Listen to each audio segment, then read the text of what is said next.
Today we're going on the job with industrial electrician Mike. He's going to show us all the ways he stays safe on the job.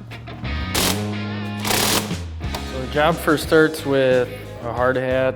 It protects any dangers that could be overhead. We're constantly working above our head, hands above our head, safety glasses, high visibility. Our safety footwear we have to wear cannot be steel toe because it can conduct electricity. We are required to wear gloves because a lot of equipment that we work with is sharp.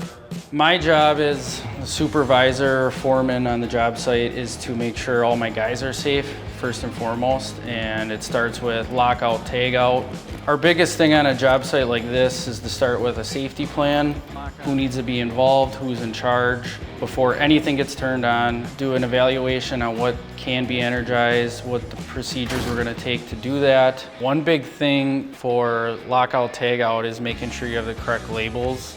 Not having the correct labels on a wire could definitely cause a hazard. If someone locks out circuit 20 and the wire's labeled 22, there could be a total disconnect there. That's why labeling is very critical to everything we do. Thank you so much for showing us around and talking to us about safety today, Mike. Of course, electrical safety is #1 priority for electricians.